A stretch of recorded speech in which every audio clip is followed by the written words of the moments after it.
হরে কৃষ্ণ, রাধে রাধে। হরে কৃষ্ণ বন্ধুগণ, ভক্তগণ, আগামী 13ই ফেব্রুয়ারি শুক্রবার কৃষ্ণপক্ষ বিজয়া একাদশী। তো সবাই পালন করবেন বিজয়া একাদশী।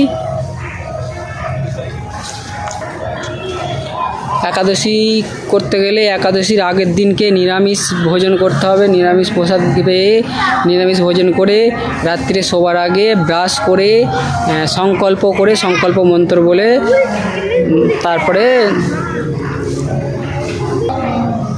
সংকল্প মন্ত্র হচ্ছে একাদশাং নিরাহার স্থিতাহম অপেরাহানি ভক্ষামি পুণ্ডরিকাক্ষং শরণাম মে ভবাচিত হরিভক্তি বিলাস একাদশাং বিলাস। এই মন্ত্রটা তিনবার বলে ভগবানকে কৃপা প্রার্থনা করে একাদশী শুরু হবে। কালকে তার পরের দিনকে একাদশীর দিন কী করবেন সেটা ভগবানের থেকে আপনি আশীর্বাদ করে নেবেন। তো সকালবেলা ভোরবেলা উঠে মঙ্গল আরতি থেকে শুরু হবে।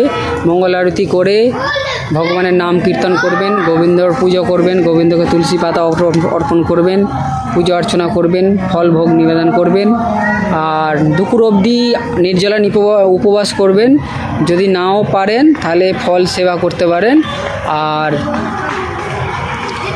ওষুধপালা যদি খেতে হবে, ওষুধপালা খেতে হলে ফল সেবা করতে হবে, করে ওষুধপালা খেতে পারো যদি এমার্জেন্সি ওষুধ খাওয়ার থাকে। নাহলে একটা দিন করে দেওয়া যায়, স্কিপ করা যায়। আর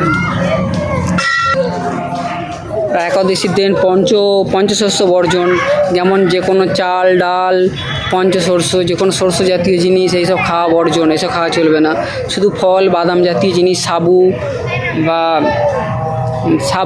সাবুর পোলাও বানাতে পারেন, বা সবজি আলু রাঙালু এইসব আলু নিয়ে কুমড়ো টমেটো গাজর তারপরে পেঁপে কাঁচকলা এইসব দিয়ে সেদ্ধ করে প্রসাদ পেতে পারেন। আর সেদ্ধ বলতে কাঁচা লঙ্কা দিয়ে ওই সূর্যমুখী তেল বা ঘি দিয়ে, বাকি অন্য কোনো শস্য করবেন না, করে সেদ্ধ করে খেতে পারবেন। সাবুর পায়েস করতে পারেন। সাবু দিয়ে অনেক কিছু করা যাবে। সাবু মুইরে রুটি করা যাবে, লুচি করা যাবে সাবু মুইরে আলু দিয়ে মেখে। চেষ্টা করবেন। আর সারাদিন উপবাস যত পারবেন একটু মালা করবেন, ভগবানের নাম কীর্তন করবেন। একাদশীর থেকে বড় ব্রত ত্রিভুবনে আর নেই। বিজয়া একাদশী যে নিষ্ঠা সহকারে যে মানুষ পালন করবে, এই জগতে জয়লাভ আর পরজগতে অক্ষয় সুখ লাভ হয়। আর এই ব্রত কথা শ্রবণ ও কীর্তনের মাধ্যমে বাজপেয়ী যজ্ঞের ফল লাভ হয়।